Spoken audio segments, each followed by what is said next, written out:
when Trump loses IEPA, which I think he will, go to a destination-based cash flow tax. This is what we ultimately wanted to do when we did the Tax Cut and Jobs Act, which is now the One Big Beautiful Right. Bill Act, Right.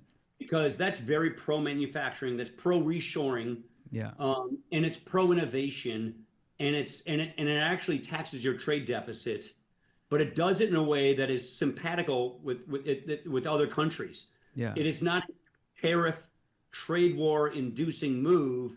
It is well-known, well-used tax policy Yeah. that is effectively a consumption tax on businesses that in America's case, the way our system worked, we would have the most competitive tax code in the entire world.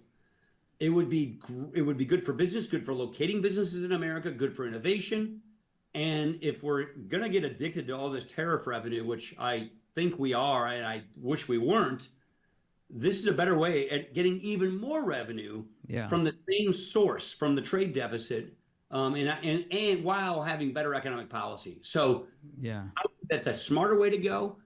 It's a good pivot for the president and the Treasury Department. And then it would get to what you said, Naveen.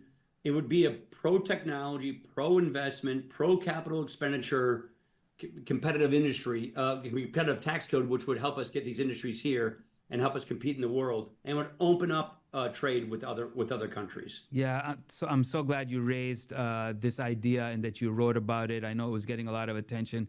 Could you, Speaker, just tell us I think there are 2 or 3 key components of that proposal, if you could just highlight them for folks who are listening. Yeah, I would keep the income tax for individuals, Yeah. but I would switch the way we tax businesses, corporations, and pass-throughs like LLCs to a cash flow tax. And a cash flow tax means you expense all of your expensing in year one, full capital expensing, and you pay a tax on your net profits, your net cash flow profits.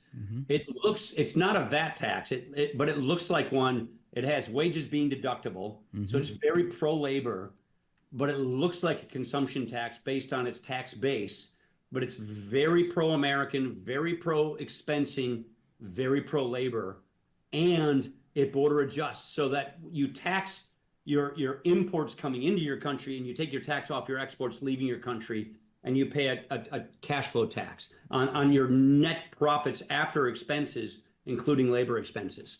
So I think it's just very good work, very pro-worker, pro-American industry, and pro-competitiveness. And you tax that trade deficit, that big trade deficit we have.